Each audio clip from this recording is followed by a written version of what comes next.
Hey, everybody, welcome to Locker Room. This is Southland's podcast for men where we redeem men's conversations, talk about the right things in the right ways. My name is Scott Hatfield, and it's cool to have you checking out this podcast today. And before we jump into our two words, I want to give you a heads up about Easter at Southland.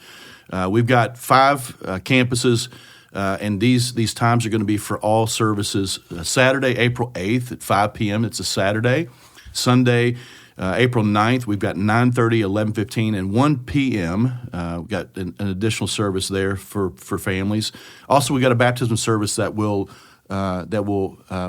land right after that 1 p.m. service. And so there's 2 challenges as we think about Easter.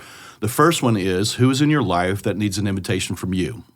Not from somebody else, but from you. And what we find is statistically that people are more likely to jump into an Easter service with somebody if they've been invited. And so the hope is that you would, just think about those people, pray about those opportunities, reach out to somebody, shoot them a text or reach over to somebody at work or a family member that doesn't go to church, and man, just invite them to a great weekend with us. And then the second challenge is this. If you've never gone public with your faith in baptism, man, what an opportunity to be able to take the plunge and go public with your faith and be baptized. I know that at the Nicholasville campus, we're going to be doing pond baptisms, which are really, really cool. And then at every other campus, they're going to have baptisms either inside the building or right outside the building. It's going to be a cool weekend. Lots of people will be baptized. Can't think of a better way for you to celebrate Easter than doing that. So we're in our 8th week talking about 2 words, and today's going to be super important for us as men. Excited about my guest. He's been a friend for a bunch of years. He runs a 210 group at our church. We'll eventually dig into more of what that is and what that means. He serves on a prayer team. He's been an elder. I mean, you got lots of things on your baseball card on the backside of it. But now recently he's joined our staff, and he oversees HR and our operations team, and there's a few other things that land underneath his care and protection. He serves on our lead team, and his name is John Sampson. How are you, buddy? Hey, man, I'm good. Good to have you, bud. Yeah. I'm a big fan of this podcast, man. It's kind of surreal to be here. I thought there'd be like 20 people in the room, man. This is it. Two producers, Zach, and me, you. I'm disappointed. No hair and makeup here to help me out before we. No, we whatever you look like is whatever you look like on this thing. So my apologies for those of you who are checking it out that way. But I wanted to give our locker room guys a chance. I love this part of it. Just before we dive into our 2 words, just to give them a little chance to get to know a little bit more about who you are. And so, just some fun questions. Here's the first one. Who did you want to be growing up? All right. So it could have been a famous athlete or a singer or a movie star or even a wrestler. I think about some of those things. But who'd you want to be? What'd you want to do to be famous as you think about that as a kid? Yeah, that's an easy one. I wanted to be the starting catcher for the Boston Red Sox. Okay. That was my dream. Got your Boston hat on right now. I was a Boston fan from a little boy. Yeah. And you're from Alabama, right? I'm from Alabama. Okay. Yeah, I just it's crazy. I opened a pack of baseball cards when I was probably 7 or 8 years old. And There was a Fred Lynn rookie card who played for the Red Sox. And crazy. That was back in the day. I'm going to date myself here. That was when there was 3 channels on TV, and no remote. You had to get up and click it. I had to get up and click it, but you could see a baseball game on Saturday, and then you could see a baseball game. Monday Night Baseball was on, and the Red Sox were really good. And so as a kid, I started watching them and fell in love with the history. And man, all my entire life, I've been a Red Sox fan. Finally got to Fenway Park. I was going to ask last you that. year. First time. Yeah, it was a bucket list. What was it like? It was really great. Yeah, it's is it smaller or bigger than what you thought? It's I guess it's a little smaller. Okay. Yeah, I mean compared to some of the parks now, it's a little smaller, but man, it's just got that history and it just feels like baseball. Yeah. Where'd you sit? Such a neat place. First, we went 2 nights. Okay. First night, my family and I sat up in the stands a little ways away, and the next night, I took my son, my wife, and 2 daughters. Did some other things. We went back, got some seats, about 10 rows off the field. So it was just who they play. Let's see. The first night they played the Guardians, and then the next night they played the Brewers. So we timed it where we get to see 2 different teams, which is fun. And my son got a baseball and everything. That's awesome. We got some autographs from one of the players. That's cool. Yeah. So, it was a great experience, and we want to get back up there and do that again. Cool. All right, here's another question. Your first car, what was it? How much did you pay for it, too? It was $1,000. Nice. 1984 Dodge Charger. Okay. My son's at the age now he's getting into cars. So when he heard I had a Dodge Charger, he was like, wow, that's cool. Yeah. It's not the Dodge Charger you think of, man. I don't know what happened. Dodge created this little 4-cylinder hatchback. Sure. Or they called it the Charger. It wasn't what the muscle car, These are powerful today. Yeah. No air conditioning. Had a sunroof, man. I could take it out, but I had literally had to take it out and put it in the hatchback to be cool and cruise around my little hometown without the sunroof in. And to make it even better, my uncle rebuilt cars. He was a mechanic, and so on the side he'd always have a car rebuilding one. And so that's the one I got was the $1,000. He had a really nice Mustang, candy apple red Mustang, and my parents apparently had a conversation with him, and in his wisdom, he said, no 16-year-old boy should be driving this car. Yeah, right. Had a V8, all that stuff. So I ended up with the 4-cylinder, pieced together. Man, I would sweat. I was growing up in Alabama in the summers. Gosh. Oh, the humidity. Humidity was awful, man. Yeah. It was pretty rough, but I was just happy to have a vehicle to get around in. I had a 1977 Ford Granada Poop Brown. It was $500. And it was not a chick magnet at all. Yeah. So $500, man. So as well. Hey, we're shooting this right in the middle of March Madness, and we're just on the backside of Kentucky losing to Kansas State by 6. It was grueling. How did that loss? How did you take that loss this weekend? Well, I wasn't happy. Obviously, the tournament's always better when the Cats are still in it. It is. Can look forward to when they're playing and everything. Yeah, we were actually traveling. I'd been on the road and was on my way back, and I caught the last 30 seconds at home, and by that time I knew on TV. Sure. And so it's always disappointing. Sure. K-State's obviously good. They're good. They're at kryptonite right now, big time. Yeah. Hey, so we have a text thread with our lead team, and there was a lot of Giants that went down this weekend. Kansas, Duke, lots of teams. I was so pumped. I'm like, yes, those two teams are out. This is awesome. Maybe the door's even more open, and of course it wasn't. But you confessed something on your on the text thread about your bracket. So what crushed your bracket? What went down? Who did you have? I had Purdue going all the way, winning the national championship. And they get beat by 16. Felt good about it when you put it in, didn't you? I did feel good about it. I'm a little upset. I think there ought to be some bonus points that if you if you pick the number 1 to win it all and they get beat by the 16, there ought to be like some bonus points because it's all downhill after that, man. Who else did you have? You had another team in the championship game, didn't you? Let's see. I think it was Arizona. Both are home fishing. Yeah, exactly, in the first round. So I knew it wasn't going to be good. So the funny thing about it is, especially since we're talking about pride, was when I first moved to Kentucky years ago, like 28, 30 years ago. Yeah. First time I'd ever filled out a bracket. Yeah. And I filled out 3 brackets that year. Okay.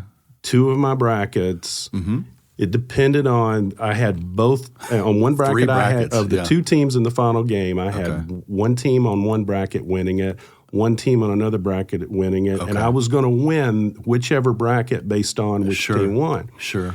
First time ever, and I thought, man, I'm good at this. Like I can do this, man. I love Get me on ESPN to talk about the brackets. That's right. Yeah, Bracketology by John Sampson. 30 years ago, I've not gotten close since. All the way to the point where now I'm talking about pride, and it's like, well, there's no pride when you pick Purdue to win the whole thing. That's right, man. It go down in flames in the first round. Hard. So here's a fun question. I ask you about just kind of the rivals. You're a Kentucky fan, and you had mentioned Tennessee. And so here's the bundled question that I'll ask you. If you could, with these 4 teams, U of L, Duke, Kansas, Tennessee, if you could guarantee that UK would, their basketball team, and I know their football team doesn't play Duke and Kansas because they're terrible, but if you could guarantee that they would win every single game for the rest of your life, but you had to amputate your pinky toe, would you do it? Yeah, I've been wrestling with that question. Yeah, I'm not sure I'd give up my pinky toe for it. Yeah, I would do it. Yeah, I would do it in a heartbeat. I think there's a lot of people that would do it. I don't think you need it. I mean, I know that there's a balance aspect of it. It's not very big. Yeah, it just looks really bad in flip-flops. It does.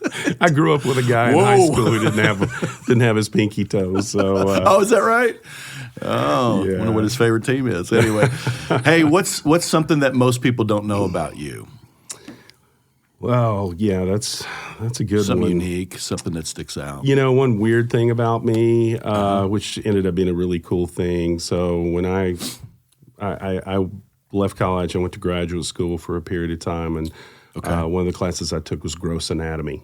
Wow. So I had the opportunity. I was in with physician assistants and PTs who were training. And so with dead bodies. Yeah, so basically we're dissecting dead bodies, and man, it was the coolest class ever. I mean, I learned so much.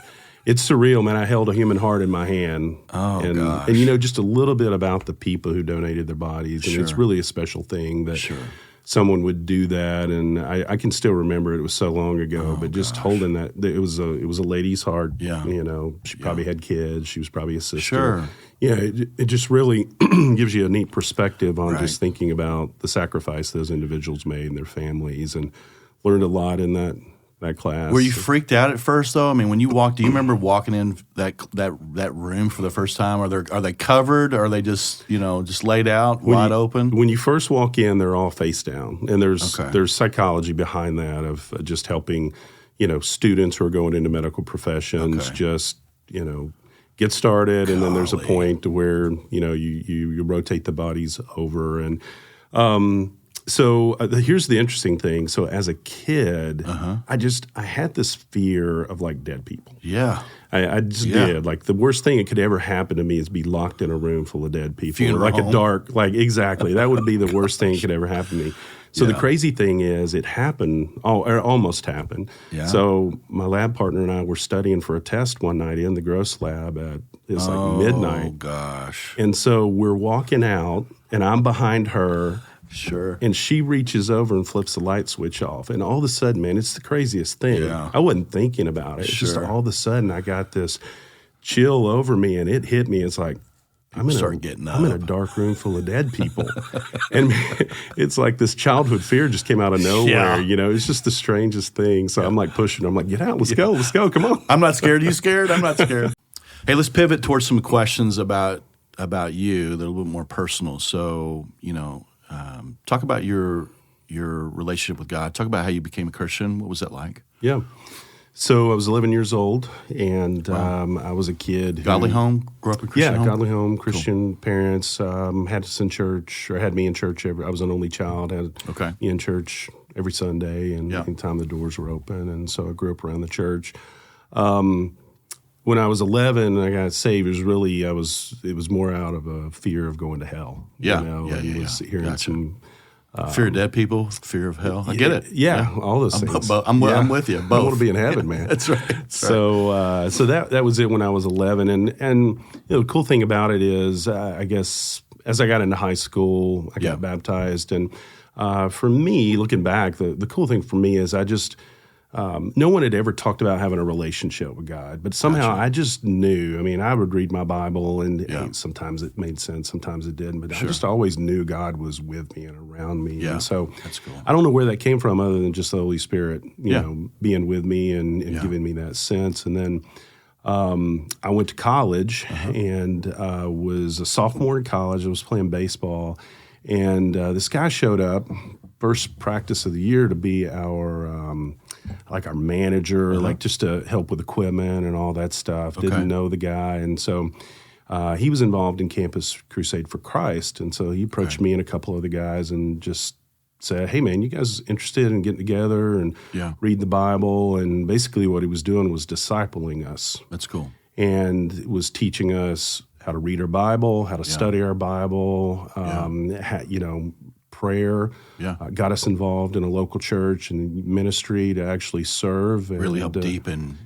Yes. And so the concept of a relationship with God was something that was new to me, but it really just, I took off after that. That's awesome. Wanting to grow, wanting to learn more about God, having a desire to follow Him, to just continue to seek Him and seek His will in my life and those types of things. So I'm grateful for that guy. He's probably had the biggest impact in my walk with Christ. And I was around him for a year. Yeah. And I've lost touch with him. That was before social media and cell phones and all that. So I'd love to catch up with him again. It's amazing what 1 year with somebody who's intentional and then someone who's willing and available to receive, how it can change it. It just sets the foundation for you to build your life on, So that's awesome. Yep. How long have you been a part of Southland?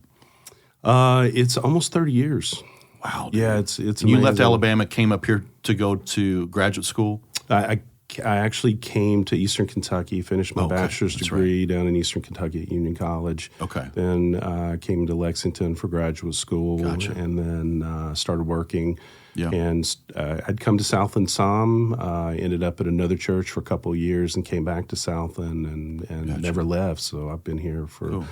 And the fun thing too for me and my wife, which I know we'll talk about her in a little bit, but one of the things that's always kept us in Lexington is Southland. Yeah. We just love it. I mean, she's got family here and all of that. We've had opportunities to consider, moving and going other places and a big part of us wanting to be around here was just love Southland. That's cool. And everything it represented. And for me growing up, in some churches where, there's maybe a sense of guilt that comes out of, being a part of that. For me to just, be in a church that really emphasized grace was really key for me and helped me to just it just resonated with me as I was, pursuing Christ. And so anyway, it's we cool. love Southland. Tell me about your family. Tell us about your family. You've got a wife and you got some kids. Yeah, my wife Shannon. Mm-hmm. So we'll celebrate a 20-year wedding anniversary on May 24th. Yeah, that's awesome. Hard to believe. 20. And you do anything fun? Anything special?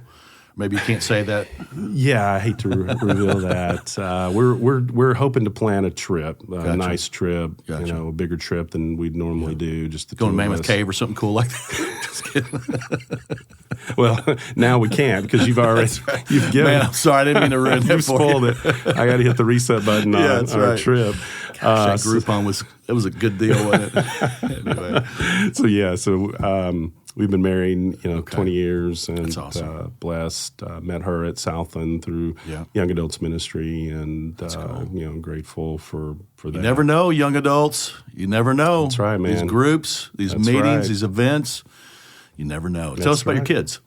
So I've got 3 kids, 2 daughters and a son. My oldest daughter, Lauren Clay, she's 17. She's a senior at Lafayette. Wow. So she's getting ready to go to college next year. Buddy. Hard to believe. Yeah. She came home.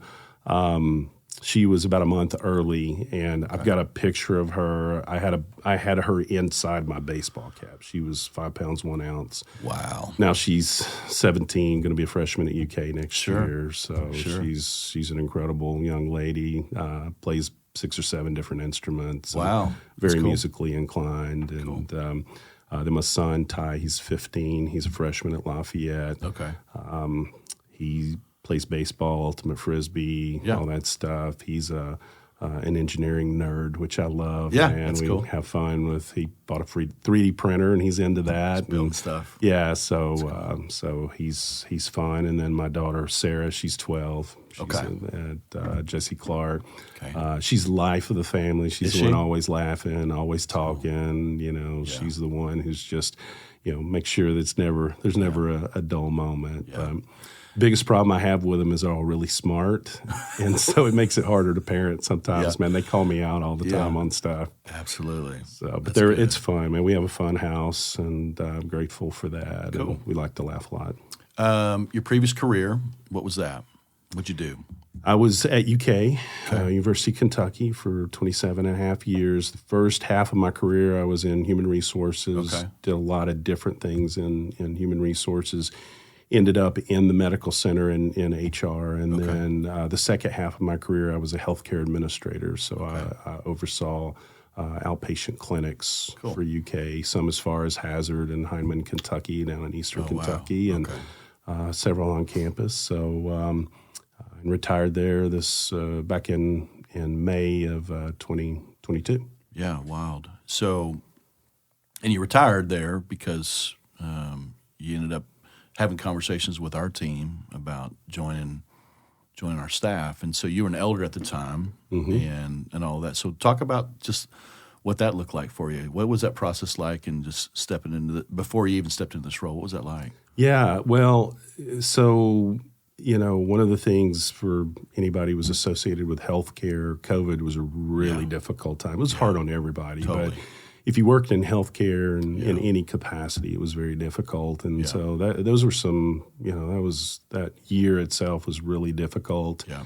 When a lot of people are at home, working from home, renovating bathrooms, doing stuff like that. Sure. We were working 16 hours a day, just trying to figure out how do we keep the doors open? How do we meet all the requirements, that the CDC was putting out? So it was a tough time, and I think everybody was weary and tired, and especially the people on the inpatient side who were dealing with COVID patients and some of the difficult stories that our colleagues were dealing with. And then, on into that year, I'd had some health issues myself, working a lot of hours, a lot of different projects going on at UK. My dad passed away in July of 2021. Yeah. And it was just so much going on. I was still trying to be a dad and a husband and still involved here and just trying to do everything. So it was a difficult time, and my wife and I had some discussions, and I was looking at, I'd been at UK long enough to retire, and was looking at, hey, let's see what else there is to do. And so was praying about it. And then I just got a text from John Weiss and said, hey, who's man, that? I'm just kidding. I'll introduce you sometime. Okay, cool. No, I got a text from John and said, hey, man, we've been praying for you and thinking about you, and we'd like to talk to you. We've got an opportunity maybe that we'd like to present to you. And that's awesome. We just started a discussion, and that led to some interviews and getting into the process of interviewing and everything. And that's cool. Initially the cool thing was I felt like God was throwing me a life jacket. Right? Yeah. Man, I was drowning in life. It was just a tough time with everything. When my dad passed away, my mom had to go in assisted living, and I had to take over everything for her. So it was a lot. But then I remember you and I talking on the phone sometimes on your trips back. Just checking on you, or you'd called, check on me, or whatever. And it's wild. Just I can remember. It's a long journey back and forth.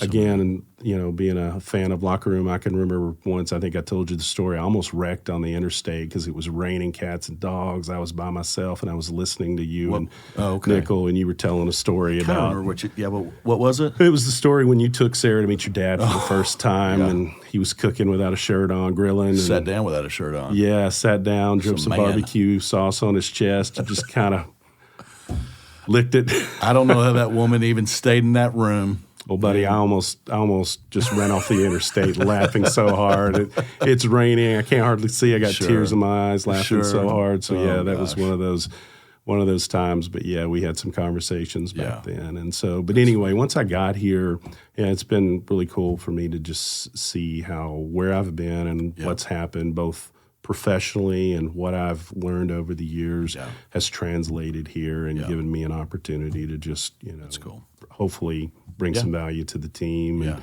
and help where there was some needs. And cool. I'm still surprised sometimes how many parallels there were between an academic medical center and this place. So you'd made a comment to me after our first staff retreat staff meeting that we had. I don't know if we were done in Danville. I can't remember where it was, but it was Danville. But talk about what it's like now on this side of things. You were pretty close. You know a lot of our staff, but now you're getting to know all of our staff and in this role. What's it been like? What have you noticed about our teams, our staff? What's been really cool for you to kind of witness and experience as you got closer and closer to it? Yeah, probably the thing that was the most surprising to me, having been here as many years as I had, been involved in so many different ministries, been an elder, hearing what's going on, it was still a shock to me how much is going on around here.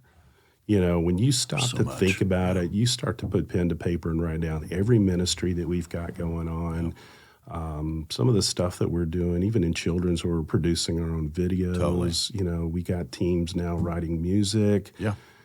It's really astounding just how much is going on. And then the next piece is just the quality of people that we have here. Yeah. I mean, I knew we had good people, but we don't just have good people and people who are followers of Christ. We got people who could be doing stuff professionally, in Nashville and working in industry, killing it, and they're giving their lives to the church and furthering furthering the pursuit of Christ, and just it's really cool for me to see that to the degree I get to see it now. Yeah. Dude, it's really great to have you. And dude, I it's been fun just to be your friend along the way, and it's been neat to see you in many, many ways serving. I've seen your family serve. Your kids, I don't know them really well, but they all seem great, and I love the intentionality on your part. And so today's topic, the two words that we're going to talk about is crushing pride. And this is the first time I've done this. I kind of asked you, like a week ago, hey, here's some different options of two words. Which one of these resonate with you? And you went, crush pride. And so I thought, well, why is that? Why did you go, let's chase this one?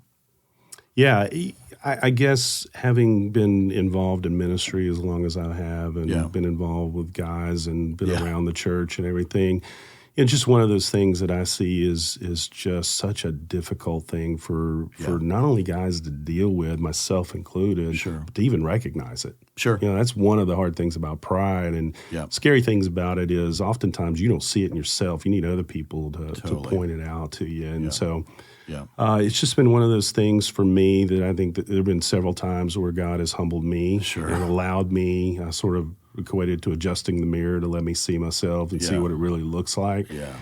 And I don't know, it's just always been something that's been close to my heart, and so many of the problems you see people having, the root of it is so many times pride, especially for men. Totally. It's a huge challenge. Yeah. This is an area that's hard to put to death.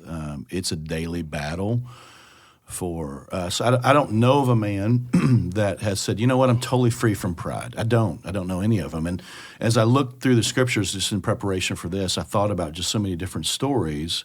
And, a couple weeks ago we talked about Satan, and he's our enemy, but before he was an enemy, he was an angel. His name was Lucifer, and he was created to worship God and to do the work of God. And at some point, he just decided, I don't want to do the work of God. I want to be God, and I don't want to worship God's throne. I want to be worshipped. And so that's where all that began. And it started with pride. And then you thought about the Egyptian leader Pharaoh when Moses was called by God to go, hey, go into Egypt and tell Pharaoh to let my people go. And Moses was like, I don't think I can do it. He's like, no, you should do it. I want you to do it. I'm calling you to do it. And he goes in, and Pharaoh's like, no, I'm not going to do it. Get out of here, And so God decides he's going to send 10 plagues onto Egypt. And it's crazy. I mean, if you remember these stories, if not, he sends these plagues. He turns water into blood. And so all of a sudden, every water pocket, whether it's a river or a pond or a stream, is blood red. And you're going, he's trying to get his attention. Or he sends a plague of frogs, or a plague of lice, or a plague of flies, or a plague that kills all their livestock, a plague of boils. I mean, these are things where you go, something's wrong here, something's going on. Finally sends a plague of locusts and darkness, and eventually a plague that strikes down every single Egyptian firstborn child. And you'd think that this would shatter Pharaoh and put him on his knees, and it doesn't. The Bible says that he became even more prideful, and it says that his heart was hardened. And the reason that was because of pride. And then King Saul, his inability to trust God in the battle against Goliath, the way that he disobeyed Samuel, the way that he tried to kill and destroy David was pride. We see pride in David. We just talked about David last week, and the reality is we always see the sin of Bathsheba, adultery with her, but we don't always capture the fact that it's also he murders Uriah, Bathsheba's husband, and all that starts with pride. He was a king that normally went to war, decided not to go to war, and thought, you know what, that woman over there, she can belong to me. I can do what I want. And so even before you get to these obvious sins, there's a sin that's underlying in all that, and it's pride. And then, the Nebuchadnezzar, the book of Daniel is a book that I really, really love.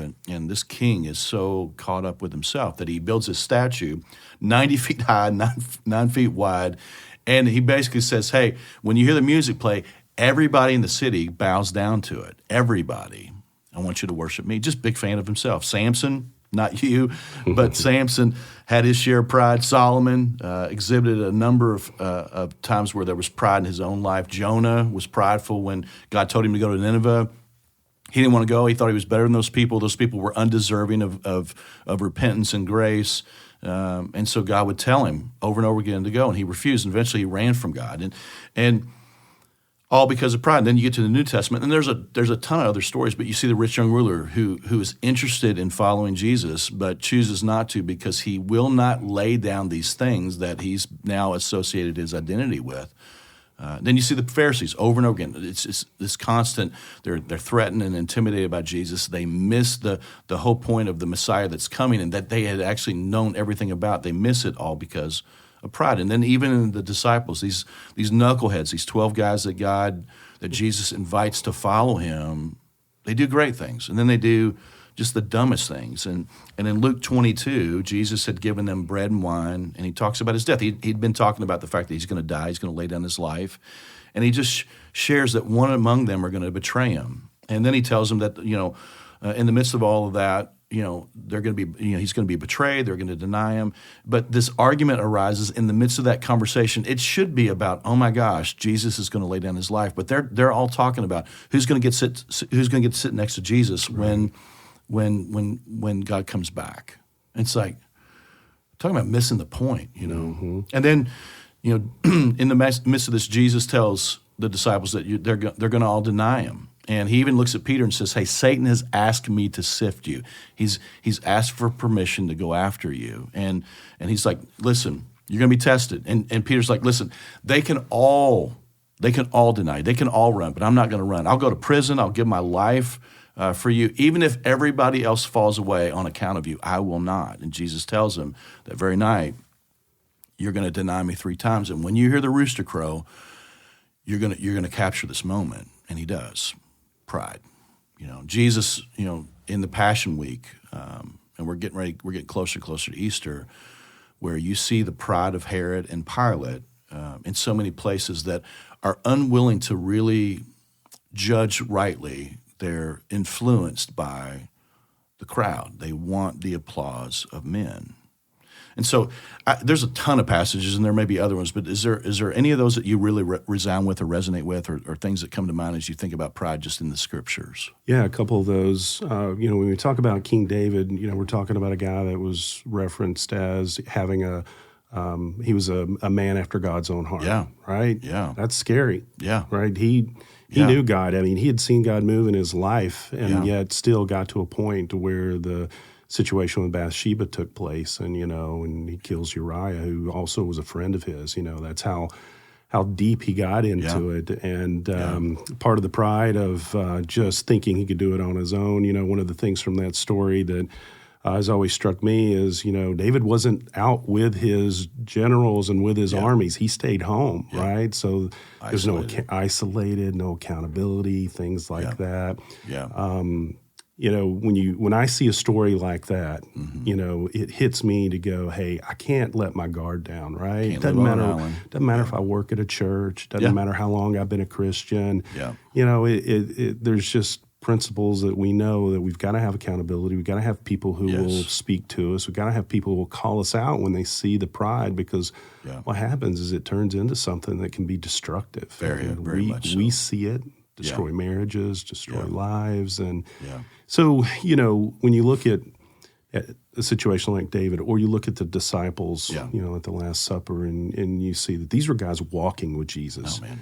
Right? 3.5 years. Yeah. And so, to me, what I pull from that is if it can happen to them, it can happen to us. Right. And if I think that I'm above that, well, that's pride. Yeah. Right. And we know guys, we've seen guys who've just gone off the rails who we know love God. Yeah. We knew we're following Jesus, but somehow pride got a wedge in the door and got in. And so it's just humbling to me to just see that and recognize that, and don't ever let myself think that I'm above any of that. I say this a lot in Fight Club, and I think I probably even said it here, but we're 5 minutes away from blowing up everything in our lives if we're not careful. Pride is super ugly. Pride eats everything that's good. Yeah. It does. It rears its head in so many ugly ways. It takes the attention off of the glory of God and puts it on ourselves. And Martin Luther calls it the mother of all sins. And Augustine says that pride is the root of all sins. And it's it's one of the enemy's most effective and destructive tools for us. And it doesn't matter whether you're Christian or not. If you're doing the right things, you can get prideful. Man, you wouldn't believe how much I'm in Scripture. You wouldn't believe how awesome I am, how great a follower. It's like, yeah, we're missing the point. And pride makes everything about us. We become the center of the universe. It's about me. We can be prideful of our position or our place on an org chart or our achievements or our possessions. We can get it by how much money we make or what we drive or where we live or the person that we date or the person we're married to. Pride says, I'm better than you. I'm more important than you. Pride says, I can handle it on my own. I don't need God. I don't need you. I don't need your wisdom. I don't need your accountability. I got this. I don't need anyone. I'm in control of this. I got this on lockdown, and I can stop at any time. Pride also declares, it doesn't apply to me. I can do whatever I want, and I'm immune to the consequences of my decisions. Pride can keep us from asking for help, from seeking forgiveness, from owning our mistakes with our family and our friends, and it can keep us from owning our sin and confessing that to God. And so here's the question, and pride makes us vulnerable, and maybe just let's dig that out. Why do you think pride makes us vulnerable to everything? Mm-hmm. Well, I think because it is so hard to detect in our own lives. It's really one of those things. I use the analogy of a vampire. A vampire can't see themselves, supposedly. I don't know. I've never met one. Dead people, hell, vampires. Yeah, here we go. There's a theme. But you can't see themselves in the mirror. Yeah, that's the myth. And so I think sometimes that's how I look at pride, that it's hard to see it. If I look at myself in the mirror, and that's where I need other people. Because, I've seen it in other people before. Easy. We can spot it easy. Yeah. But why can't we spot it in ourselves? I know. That's the crazy thing about it. That's what, scares me about it. Totally. I just know that it's so easy just to start, and it can start so innocently too, right? Yeah. I mean, all those things you said were, very declarative, but what happens is oftentimes it just starts as something small, and then it grows into something bigger before you've even realized it. Yes. We talked a little bit about how we see this in men's lives. I've, in the roles that I've been in, I've gotten to spend time with a lot of married couples, and I've encouraged people to get help, get counseling. And I've looked at the husband and said, hey, you need to do this. And he's like, I just don't want to sit down with a counselor. And basically, the inference in all of this is he feels weak if he does that. Mm-hmm. And it's like, well, you can choose a sucky marriage, or you can choose to look weak, but actually it makes you strong. But pride is what gets in the way. I've had moments, John, where it's so bad that I'm in a room where there's a dry erase marker board, and I decide I'm going to put up all the different things that are piled up in the middle of their marriage issues, and I'll put those on the board, and I'll go, hey, so like I want him to feel the weight of what's going on, and just so happens in those situations it's specifically the man or some addiction to pornography or an affair or whatever, and I want them to see it because I want them to understand how hurtful their decisions and actions have been and why they need help. Mm-hmm.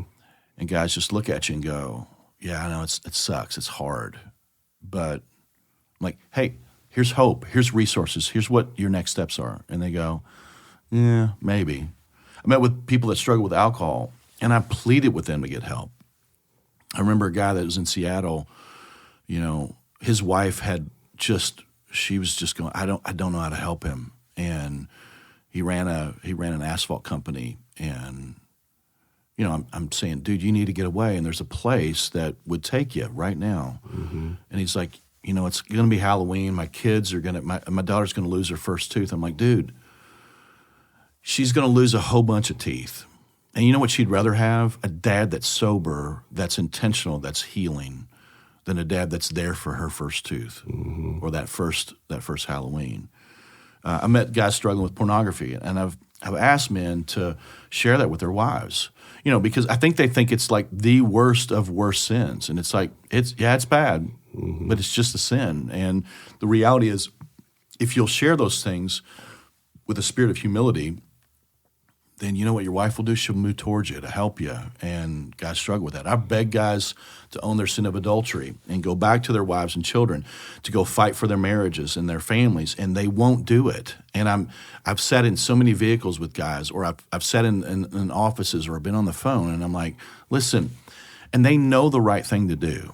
And I'm going, listen, if the roles were flipped right now, you wouldn't tell me to do what you're doing. Right. You love this person, they get you, and you know, just all of a sudden you stack up all these things about your spouse that, yeah, she's not perfect, but you make her out to be, all of a sudden she's the problem, when really it's the sin that you've dropped on your family, and going, hey, just listen, man, take this back to Jesus and lay this stuff down and be willing to do whatever it takes and fight for her. Yeah. And they don't do it, you know. Pride's nasty. It's a character assassin. It destroys men. It destroys marriages. It destroys relationships with our kids. And it's not only destructive, but it's, again, you've mentioned this, it's very difficult to detect. And so why is it so easy for us to detect pride in other people? I can see it in you, but I can't see it in me. Why do you think that is? Why do you think that is? I haven't figured that out yet. And I think some of it is a protective mechanism. Yeah. Like, you know, one of the things that's easy to see in people, and I do see this in myself at times, is I don't think anybody wants to admit they're wrong. Yeah. Right? I think it's just you know, there's a pride associated with that.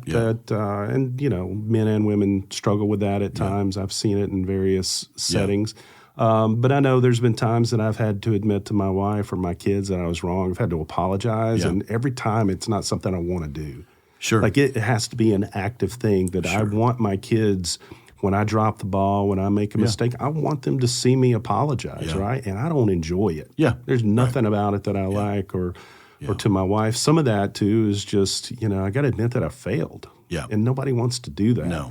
Right? I'm the type that I could just put my head down and keep barreling forward. Yeah. Right? Just put it behind me. Just keep moving on as if nothing ever happened. Yeah. But it did. But it did, and it hurts people around and us. Yeah, it leaves a wake of destruction behind you. And I think that's one of the challenges. That's one of the things that I've seen just in my own life that I got to get over that hump. Totally. You know, I got to be willing to do that. Totally. And it takes some humility to do it. The other thing, too, that came to mind while you were talking about, you know, some of the people you've dealt with, the thing that for me that is most painful to watch is oftentimes, you know, the pride gets broken when people hit rock bottom. Right. Right.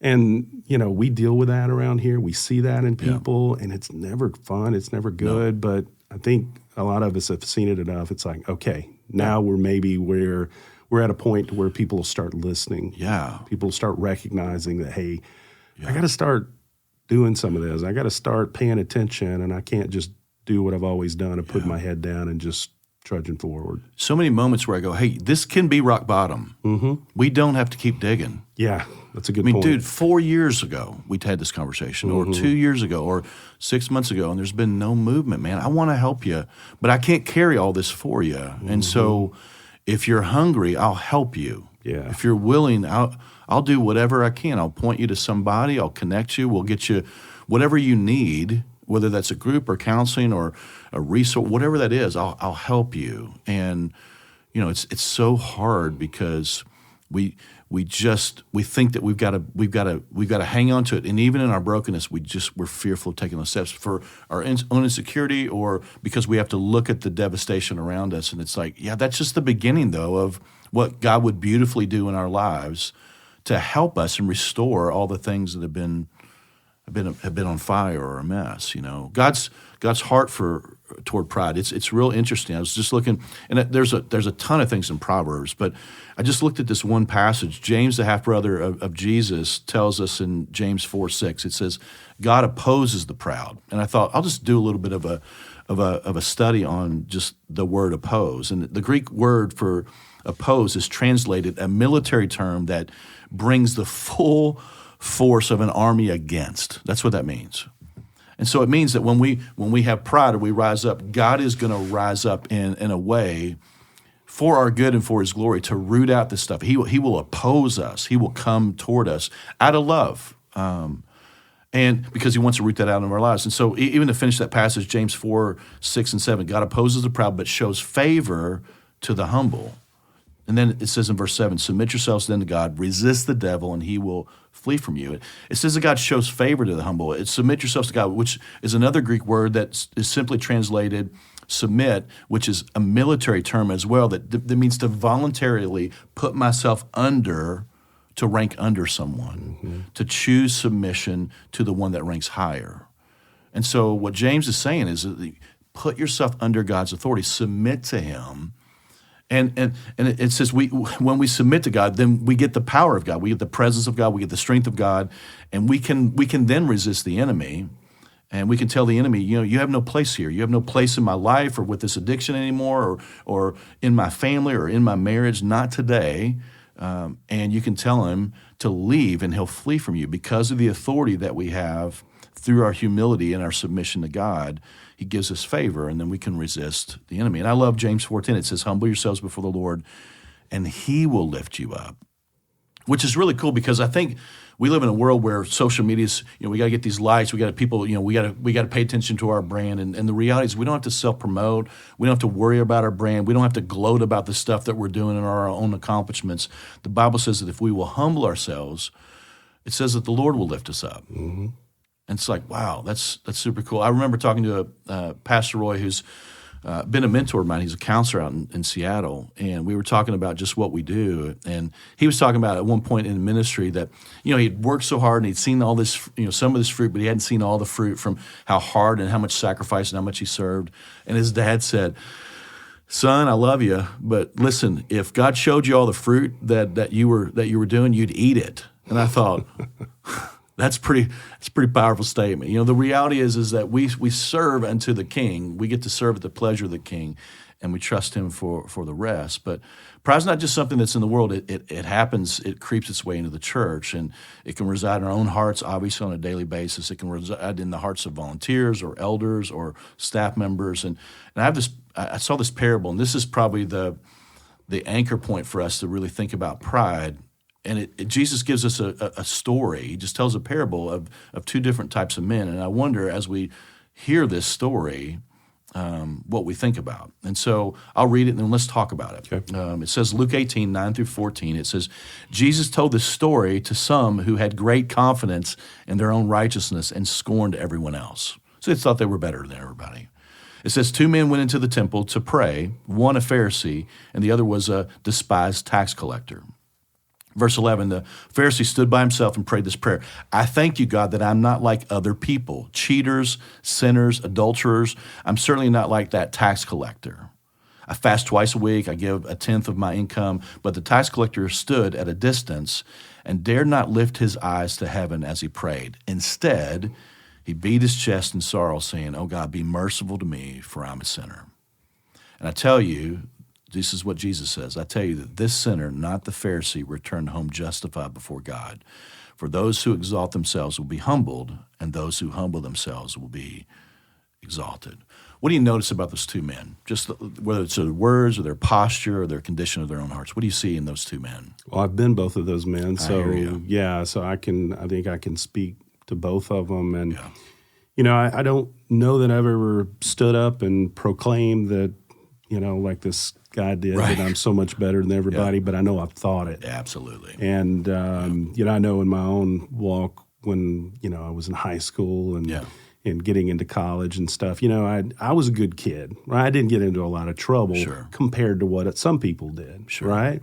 And so I can remember really having this thought that, and not I wasn't trying to be arrogant. I hadn't gotten to where I needed to be yet. But I just felt like God didn't need to forgive me as much stuff as he needed to forgive other people, right? Yeah. And, I can look back on it now and realize just how ridiculous of a thought that was. But it held me back. And it was pride. It just looked a little different than what I would think of pride. So I can relate to that. And again, it's like you said, sometimes it's just easy to see that in somebody and not recognize really how that looks, how that comes across. And, as I've grown in my faith, as I've just, from reading the Bible and just experiencing life, I know where this, this other person was, of just beating their chest and just recognizing that, I'm a sinner. It doesn't You're matter. broken, man. I need I'm you. broken. I need God. I need that, and that's never going to change, right? Just,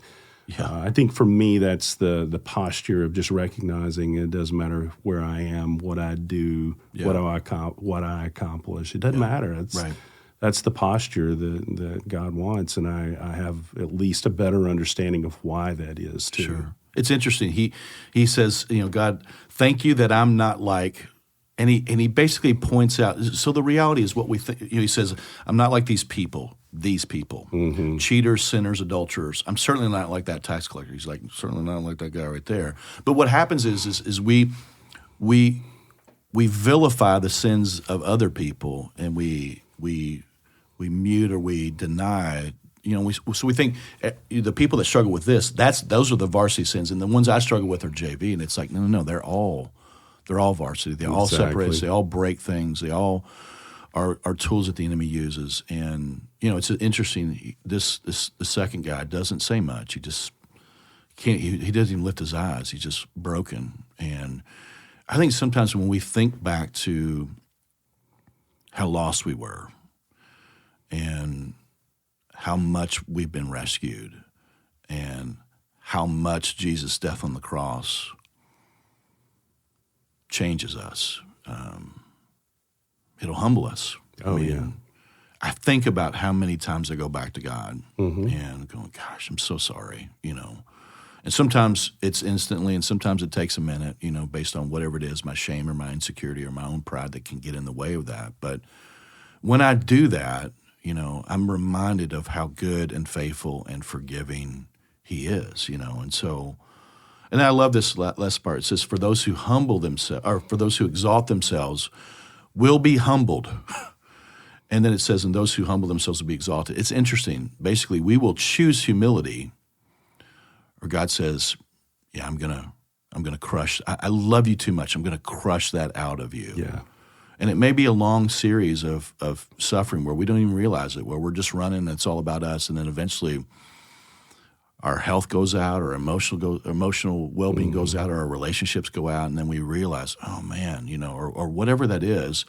But He loves us too much.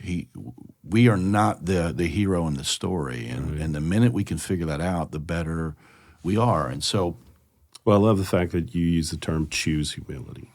Right? Yeah. We choose humility. Yeah. And, if there's anything that I would hope guys listen to this get out of this who maybe are struggling with this is the fact that, I could still remember as I was just starting to really grow in my faith, and the whole concept of accountability came up. And I can remember I spent a year as an intern at First Baptist Church in Gadsden, Alabama, and I got to live with a good friend of mine, Jason Russell. And I can remember the two of us first time just having accountability and just kind of confessing our sins. And it was something that I definitely didn't want to do. And then when I did it, and it was that whole Me Too moment like John talks about.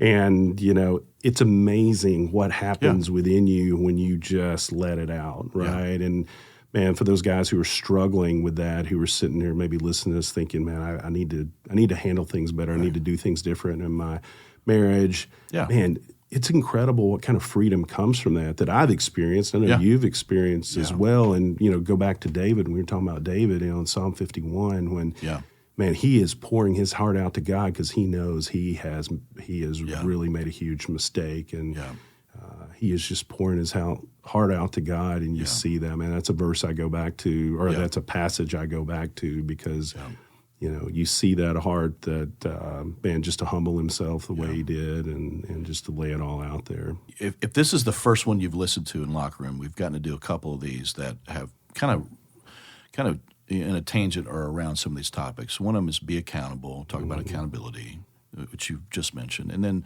last week was on Own It. And those are two things that if we'll do the hard heart work to root this stuff out, God meets us there, and it says He lifts us up. And it's not he puts us in front of everybody so everybody can see us, but He lifts our heads. He reminds us of who we are, and that in and of itself can give us confidence to know, man, He made us, and Jesus died for us, and He's gifted us, and He's given us things, and all those type of things. Real quick, just in this angle with the church. I've seen pride tear up churches. I've seen pride tear up pastors. Tell me, you've been an elder here.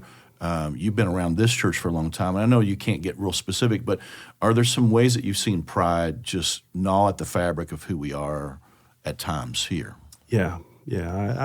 I've seen it. I could think of a ministry outside of our church, a former partner that we partnered with, started by a person who was very entrepreneurial and just had that mindset, and basically created a ministry in a third world country that was just incredible, doing some incredible work. Cool. And it had gotten to the point where, it needed somebody with that type of mindset, that type of spirit to really get this going. I mean, it's hard work. Sure. I mean, you think starting a business in America is hard. Try to start in some ministry in a third world country. Totally.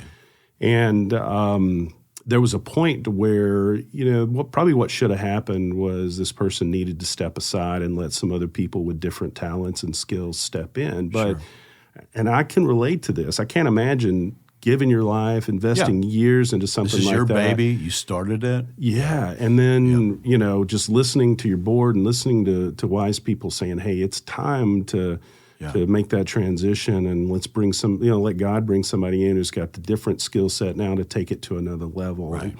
And, I can remember seeing that vividly and seeing how pride was really impacting that decision and was harming that ministry. That person took ownership. Yeah. And I understand that, but the problem was it wasn't their ministry. Yeah. Right? Yeah. They were chosen by God to get it off the ground, and they used their gifts and talents and experience to really get it going. But it was God's ministry. Yeah. And they weren't able to see that and to let go of that. And and I understand the mentality for what that person had done and created. It was making a difference in that country. But to humble yourself to the point of saying, okay, I'm going to hand this off to someone. I can't imagine making that decision. Sure. How difficult that would be. Yeah. So that's one example. Yeah. And, yeah. You see people who just kind of run off the rails. Yeah. People who love God. That. They're growing. They've grown in their faith. They're very committed, but yet something happens. Pride takes them down a different path before they even realize what's happened, and it can destroy ministries. They believe their own press or whatever. I've seen churches, not this one, but I've seen churches where they're so consumed with who is there versus being concerned about who's yet to darken the doors. And so it becomes about those who are there, the saved, the chosen, and then they don't continue to think about lost people. They make it about themselves and not about Jesus.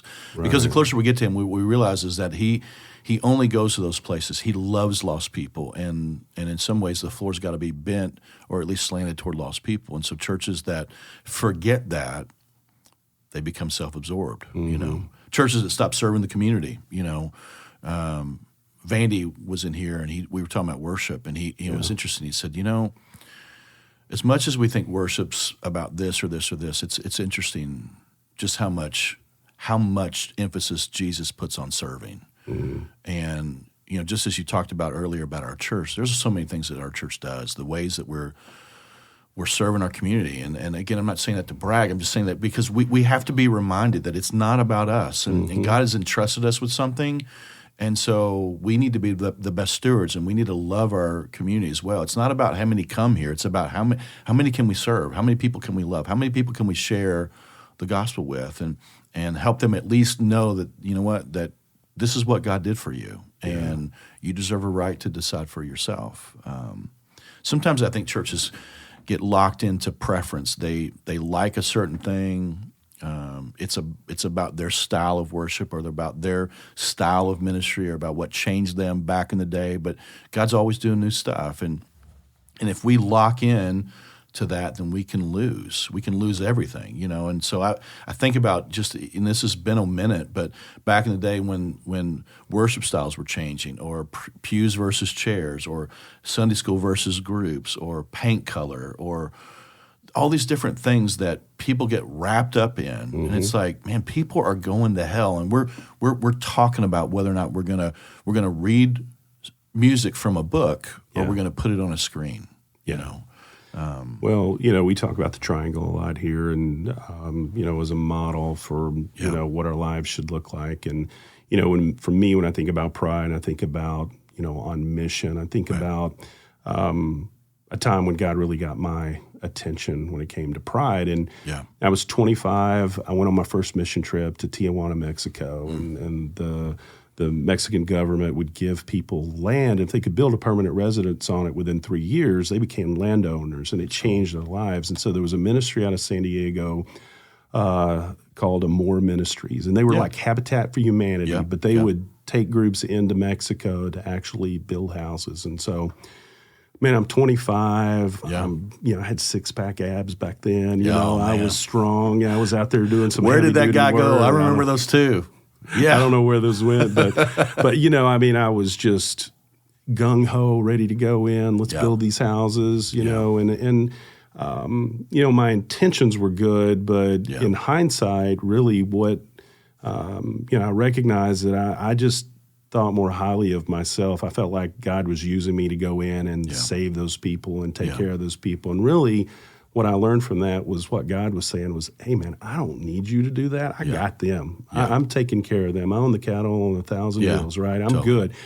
What I need you to get a different perspective, get outside of the walls. Yeah. And it changed my whole walk with Christ when I was able to work next to these people, fell in love with them, just had my whole world rocked because, I just went in there. I was sickened by how my approach was and what I was thinking. And then when God got my attention, and I say all that to say that's one way that we have opportunities around here for people to just get a different perspective and is to serve, right? Whether it's, being a greeter or going on a mission trip. I mean, I've heard people say, hey, why do you have to go across seas when we got people here hurting or people with needs? It's like, well, we can serve both, but man, for me, I see it from the perspective of, hey, it's good for everybody to get out and serve and humble themselves. God will use that to just give you a whole different perspective on life and your walk with Christ. And so it's one of those times where he got my attention. He angled the mirror to where I could see myself, and it was ugly. Yeah. And I'm grateful for that. It's funny how just these, we'll talk about just different ways that we crush pride here in a second, but sometimes it's going to Haiti or Jamaica or to the block, which is something we do with students, or CAP, where you got to leave the city in order for God to give you a real good understanding of your own heart and what you think that you need or what you think that you have or whatever that is, and for you to go, you know what, man, I mean, you just mentioned that story, but we've been to, I've taken my daughter to Jamaica, and we did this ministry called One by One, and we build houses, and they're small, 12 by 14, something like that, and they really don't need us. They can build these houses without us, and so we work with these families, and we do these different things, and we get to go eat a meal with some of these families in their homes, and it's awesome. We get to walk and meet people in the town of Harmons, and we get to serve in there. They kind of have a Helping Through Him that's just their version. And we also go to this. It's kind of like a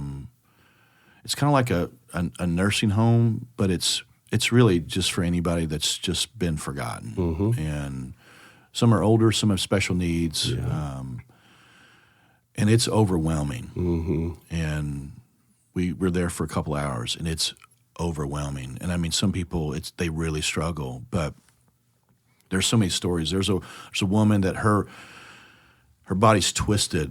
I mean, she literally, like, her body looks contorted, and she's a bigger lady, and she can't see. And just to hear her and talk to her, she's so grateful that when we come, there's a lady that her name is Karen, and she's a kisser. She's a big kisser, and you get to know her, and then I didn't know that was going to happen, but I've had some lip to lips on. She's like, love, love, love. And she kisses you, or we brought fingernail polish in our Bibles and lotion. And you sit with somebody and just put lotion on their hands or their feet. Or you go, hey, can can I read you some scripture? And they're just laying in bed. They lay in bed all day. Yeah. The smell, all of that. Yeah. And I remember one woman in particular just said, hey, read Psalm 91. And so I start reading it. And as I'm reading it, she's just saying it. Oh, wow. And it's like, you go to serve and you think you're doing something great and how God just overwhelms you with the faith and the joy. They don't have anything close to what we have, but they really have everything that they need, So I've had that experience in Haiti, going to a place very similar to that. Yeah. And, man, there are a few things more humbling than being in a setting like that. Yeah. And seeing people who really don't have much. Yeah. And to see their joy. Yeah. And to be humbled by that, Yeah. the things we can get frustrated with and upset with and get angry about sitting in traffic or a traffic light that takes too long, and you walk into some of those places and it completely changes your perspective on life. What needs do we really have? Yeah. Not many, I think about, for me, I came to Christ at 17, went to the University of Louisville, ran track there, and God put a call in my life after that, and I went to Bible college. And so my sophomore year I'm there. I do this internship in the summer with a little church in Irvin, called River Drive Christian Church, about 100, 120 people. And we were coming back, and this is going to be my junior year. And so I walk in, students are coming back on campus, and there was a guy there, and I knew him, but I didn't know him really well. But he goes, hey, what'd you do this summer? I'm like, oh, I did an internship. He said, oh, cool, where? And I said, it's River Drive Christian Church in Irvin, Kentucky. He goes, huh? I'm like, what's that? So I'm like, what'd you do? He goes, I did an internship too. I said, oh, cool. Where'd you do it? And he goes, Southeast Christian Church in Louisville. And he said it like,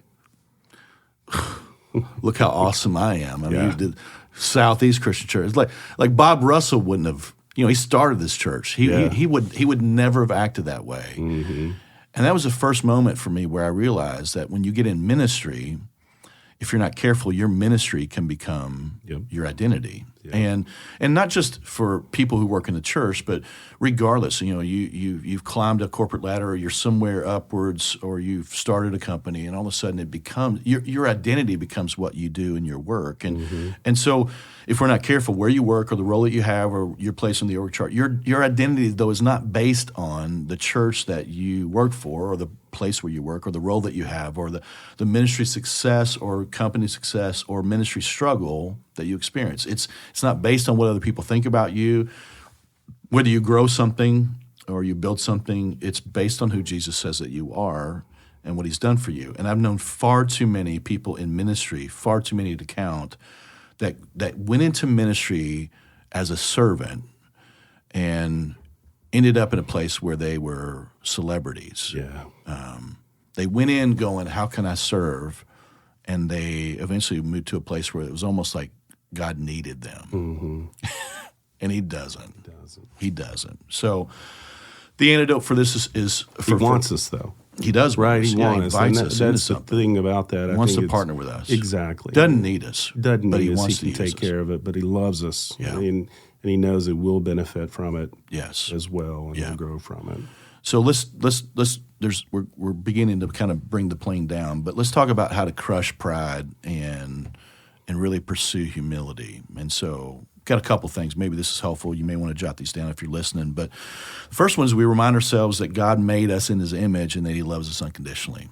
And so the pressure's off, man. That's enough, And so when we realize we don't have to try and prove that we matter, that we don't have to prove it to anybody, God made us in his image, and the scriptures over and over again tell us that we matter. Our identity isn't wrapped up in what we make or what we do or our titles or possessions or achievements. Our identity is wrapped up in this word imago Dei, image of God. And when we realize that we're the only thing in all of creation made in his image, it should change us. And when we realize that Jesus went to a cross, and the only thing he went to the cross for was for his prized possessions, the people that he made, it should radically change our minds to go, it doesn't matter whether I'm at the bottom of the org chart or at the top of the, it doesn't matter what I do, white collar, blue collar, no collar. Mm-hmm. I'm valuable and I'm loved and I'm worth it. And so you share a couple just on this. Well, I think for me, it's important for me to point out that I'm a contrarian by nature. Okay. Like it's sometimes just hard for me to believe Yeah. Something without having a reason to believe. Yeah. And what I mean by that is, I shared the experience that I had on the mission trip in Tijuana, right? That was God getting a hold of me, right? So now those words that you're talking about, they mean something more different. And I know there's other people listening to this who are like me. Like you can say all those things like, I get it, I understand that. But it's not always easy to get there emotionally to really connect. I think for me, one of the ways that, I think about how God's gotten my attention in the past, again, it's that developing that relationship with Him. Right. It's pouring out my heart to Him, praying and seeing Him move. I mean, that's a crazy thing. Once you've had some prayers answered, man, and you realize, whoa, this isn't a fairy tale. Yeah, He's moving. He's moving, and it becomes real. And all of a sudden, those words you're saying become more real to me. And one story that just comes to mind of having that, and I'm encouraging people to, really dig into your faith and go to God with the challenges and the prayers. And, I've got a fun thing coming up this weekend. I've got to get back to my hometown, but I'm going to meet a couple of guys I grew up with. Yeah. Graduated from high school together, went to church together. And one of the guys, Eddie Sims, his dad was my Sunday school teacher and that type of thing. And so there was a time many years ago, I was having a really rough time. Yeah. And Eddie and I hadn't really seen each other since high school. We probably hadn't connected in 15 years. And, man, I just had the weight of the world on my shoulders, and there was just a lot going on. And I remember specifically one day just praying, hey, God, man, I need something. I need you. I just need to know that you're here, that you're with me and all of that. And I prayed that prayer, and I was in a meeting, and I had a phone call come in, and I looked at my phone. It's from Tampa, Florida, and I thought it's a sales call. It's something like that. Sure. So I put it off, and towards the end of the day, I was just done, and I got up and I left. I had to go. My wife wanted me to pick something up at Target. Right. So I'm walking into Target, and I remember, I'm like, I got a call today. What was that? And I had a voicemail. Mm-hmm. And so I haven't seen Eddie in 15 years or more. I walk into Target, and I'll get emotional saying this, man, because it was just so real. I listened to the voicemail. And the voicemail is, hey, John, this is Eddie Sims. Yeah. Man, listen, God just put you on my heart today, and I've been thinking about you. I just wanted to call you and tell you I love you, I miss you. Yeah. And you want to talk about humbling. Yeah. When you, because I don't know what the odds are that could even happen. Sure. What would the odds of a coincidence like that happening? Right.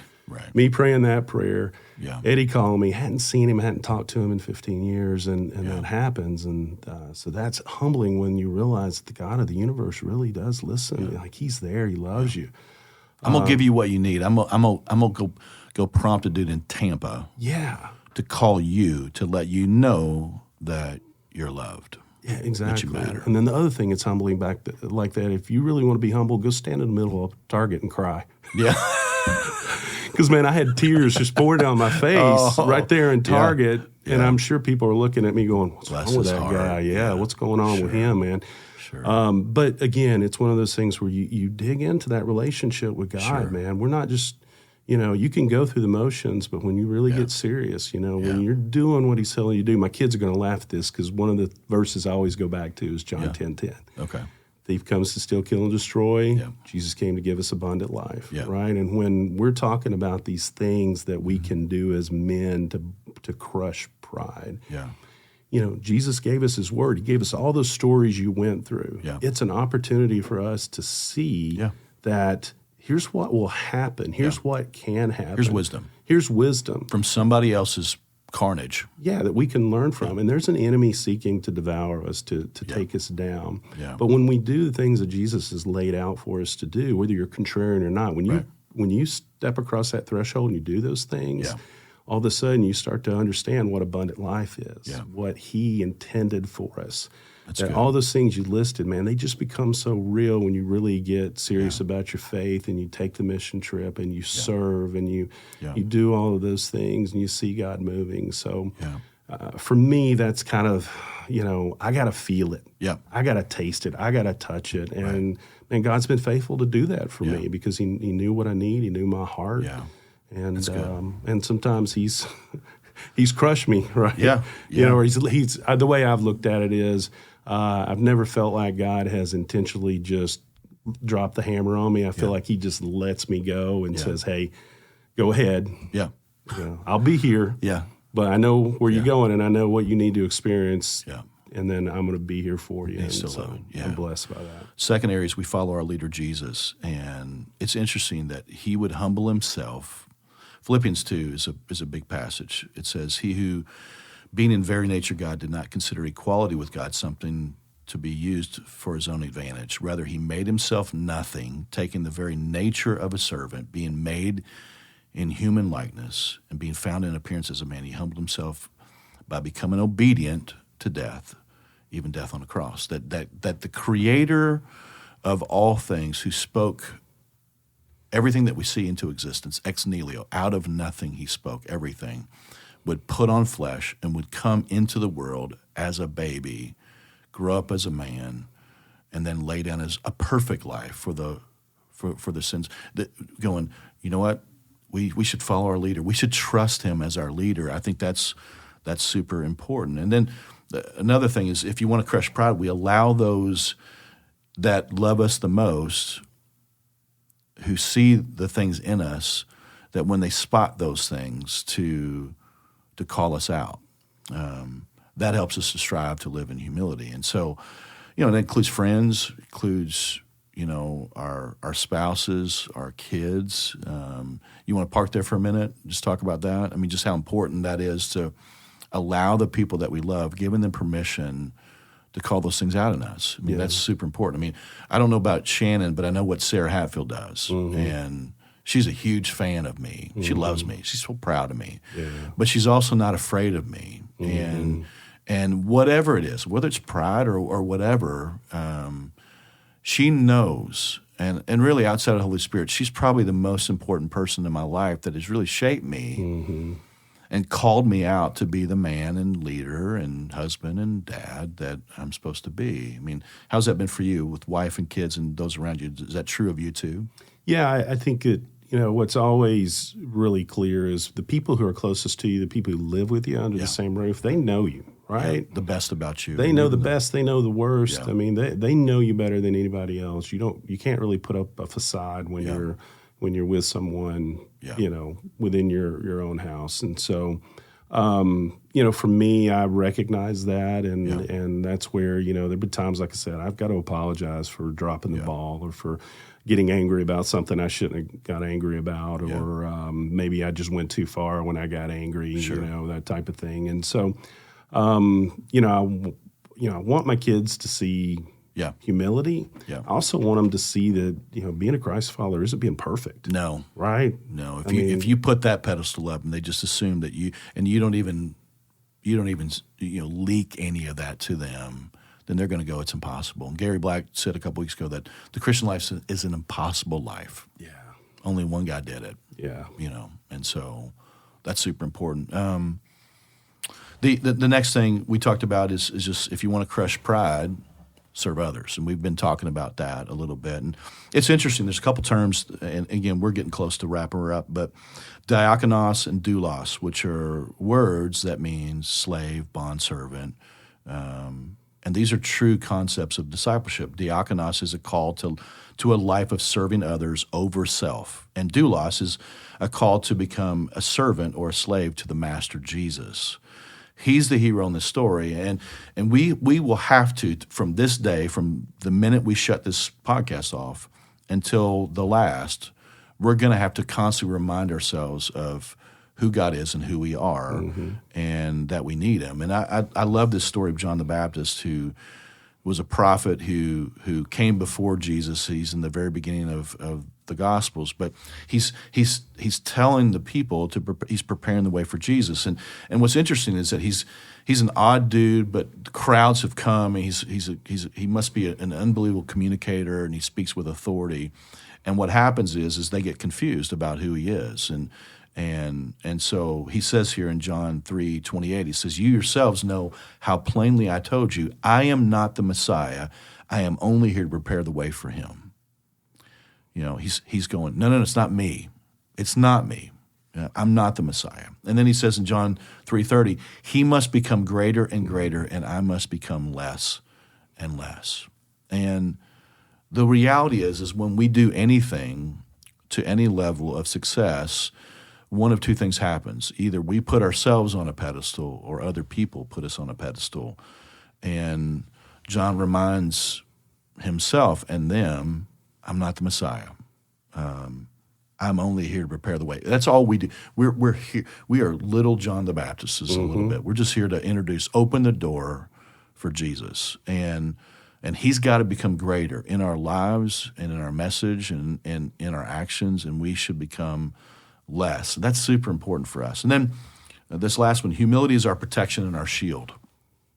I don't think we think that way. You know, we go, no, man, my whatever is my shield. No, it's our humility. And it's the soil in which all the fruit of the Spirit will grow in our lives when we are focused and postured with, just like that sinner in that parable, our eyes are on him and we're blown away at his goodness in our life, and that we're willing to take our lives and whatever he's given us to share that with others. And so, you know, Matthew 20:26-28, it says, Jesus says, it's not so with you. Instead, whoever wants to become great. So if you want to become great, this is what Jesus says. They should be your servant. Whoever wants to be first must be your slave. Just as the Son of Man did not come to be served, but to give his life as a ransom for many.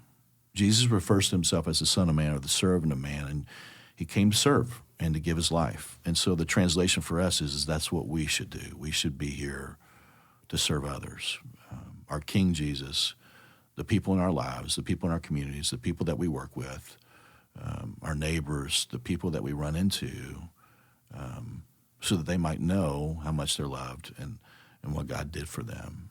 We got to get into the mess and the blood where people are, because that's where Jesus is. And so that's how I think we put a big bullet on pride. So I'd love for, just as we close this out, you know, a couple moments for you, if there's any that you haven't shared about just moments where pride really kicked your tail, or you went, man, that is gross, and I gotta lay this down. Anything that sticks out to you, just for you personally? No, fortunately, I've told you the 3 stories. Have you? So Okay. no. Okay. No, That's it. God's given me an incredible gift to humble myself, right? Yeah. Just sticking my foot in my mouth and Yeah. doing dumb things and, Yeah. and that type of thing. And that has truly helped me, Yeah. you know, deal with it at times when I embarrass myself or do something. And,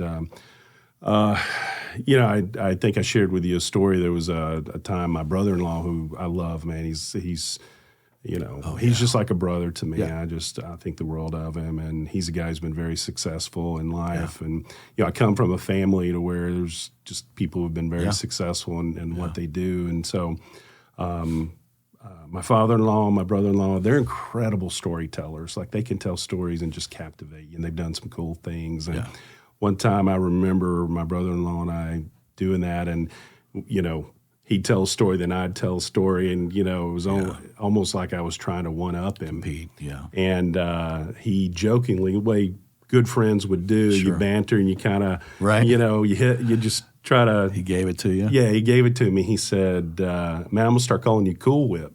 I'm like, why Cool Whip? Because I'm sweet? He said, no, man, you're always trying to, you know, one-up me, and, you know, trying to top me. Yeah. And he was truly saying it jokingly, you know, just like a couple of, you know, good friends just giving each other a hard time and showing love that way. Sure. But it got my attention. Yeah. Right? Because I realized, there is something there. You know, I could feel Why am I doing that? Why am I doing that? Yeah, this insecurity as to what being able to celebrate with others, whatever their victories are. Yeah. You know, it's them, and it's okay, and it's like it's easy for us to go, well, but I've done stuff. You know, I'm doing stuff. You know, it's like, you know, it's God will lift up the humble. You know, and He'll humble the proud. He just does. Well, and look at the stories you were just talking about. You know, when with Jesus. Yeah. There were people trying to make Jesus king at that time. And what did he do? He ran from him. Yeah. He got away from him. Yeah. Like, we know he struggled with pride. I mean, we know he struggled with every sin, right? Sure. I mean, that was a temptation. Yeah. He was tempted. And what did he do? He got away from it. He got away from those people. I have to believe that serve people, wash feet. And John the Baptist, you know, I mean, that was an intentional act upon his part to say, I'm not the Messiah. Yeah. He could have run with it. And his role is critical in the kingdom. Exactly. But not that critical. And so you see that intentionality there that he knew, hey, I'm not. And I'm not gonna let my pride swell up. I mean, you know what it's like if I start bragging on you or something. You know how it is. You get that little feeling inside. It's like, kind of swelling up a little bit. About that, I've at least come to recognize that when I start feeling that, it's like, that's not a good thing. Yeah. Because it can go somewhere else, right? Totally. And so anyway, I've had a few too many experiences to where I've just had to to see the ugliness and realize that, man, I just don't want to be that way. And again, go back to, Jesus said, I've come to give you abundant life. Yeah. Well, he's laying it out for us, this whole humility thing. And, the first will be last and the last will be first and all that. There's something to that we benefit from that. He's laid it out for us. And so I'm grateful for that. I just wish that wish that it just sunk in and it was just like, clockwork that it worked. But again, it's got to be intentional on all of our parts. Yeah. The couple that come to mind, and again, there's plenty. It's not a matter of these are going to be early on in my marriage, but there's been hundreds since then. But I remember being married to my wife Sarah. 6 months into our marriage, went to Gatlinburg, just a little weekend trip, and we're on our way back. And again, I grew up with a lot of trauma and a lot of dysfunction, and God gets a hold of me, and I can't believe I'm married to this woman. And we're down in Gatlinburg, and we're on our way back, and we're at Jellicoe. I still remember where we were when she said, "Hey, I'd love, let's talk about our marriage. How are we? How do you feel like we're doing?" And it was funny because I saw so much pride in my own crazy home that I just, when she wants to ask a question about our marriage, she wants to do a little bit of an assessment, and I'm like, and all I can do is I'm thinking comparison to what I grew up in. It's like, this is friggin' Disney World. I mean, this is unbelievable. I mean, and I remember my pride rising up, and then she said, "Hey, what do you think we need to work on?" And I basically just shut her down with, "Man, this is great. What are you talking about? This is," and there were moments even early on where, we lived in Louisville at the time, but there were these marriage conferences that would come into town or marriage retreats. And she's like, "Hey, we should go." And I remember going, "No, I don't want to go." Or I'd create a reason why we didn't need to go. And it's like, those are for people that have major marriage issues. It's like, it's really not, it's just, hey, you want to work on your marriage, that type of thing. I mean, I think that's just super important. Anyway, it's interesting, man. C.S. Lewis says that pride's the greatest enemy, humility is your greatest friend. And that's a heck of a statement, from C.S. Lewis. Pride is your greatest enemy, humility is your greatest friend. And as we really are winding this down, I think about these questions. How many marriages got wrecked because of pride? How many friendships ended because of arrogance, an unwillingness to own something? Or how many kids got wounded because of a dad who never apologized, never owned it, almost pretended to be God, like he was perfect? Or how many counselors went uncalled because of pride? Or how many people stayed in the bondage of their addiction because they were unwilling to wave the white flag and surrender and go get help? And how many godly men blew off everything in their life, blew up everything in their life because they weren't willing to be humble and vulnerable and transparent with a group of guys to just share life with and to be honest about their struggles? How many men refuse to go public with their faith and be baptized because of pride? I wonder how many men are fearful of jumping into a group because their pride gets in the way. Pride just eats everything. It really does. And here's the question, just as we wrap up, and it's really for you and I, but it's for our listeners just to really wrestle with. Where is their pride? Not somebody else, not your wife, not your guy that you work with, but you. Where is it in the mirror? And where's their pride that needs to be crushed? Where does it have its grip in your life? And maybe that's at work, or maybe that's at home, or in your relationships with your where is their pride? And then we got to root it out and lay it down and pursue with all that we are humility. And so here's the question: what's God calling you to do with that? And I don't know the answer, but maybe it's to lay it down and confess it to your Heavenly Father, or it's to own something. Tell the people in your life that you've hurt because of your own pride that you're really sorry, that you were wrong, or to share it with a trusted friend. Or maybe your next stop is to go, I need accountability like yesterday. Or maybe you need to jump into a group, or maybe you need to ask for help or reach out to one of our staff at one of our campuses. Or maybe for you, you need to go to a meeting and you know it, you've known it, and there's so much fear or pride or shame that gets in the way of that. And, AAs meet all over the place. We have 2 AAs that meet, one at the Lexington campus and one at the Nicholasville campus, every week. And man, the men and women that are leading that are humble people that actually are members of our church. And so maybe that's your next step. Or maybe it's your pride that's kept you from going public with your faith and being baptized. You just don't want to do it in front of people because you look weak. And it's like, no, man, baptism is an equal neutralizer. We all need Jesus, regardless of what our struggles have been. And he died and he invited us into this. And so why wouldn't we do that? Mm-hmm. Or maybe you need to go serve somebody. Maybe you go, what, I've been too focused on the mirror and I need to go look outside of me. And God, would you just show me somebody or something to do, some way to serve? Maybe it's jumping on a team or going on a short-term trip. We have so many. Mark Pruitt and Missy Cox would be great resources for you to check out if you went to our website. Anything as we wrap up you want to highlight?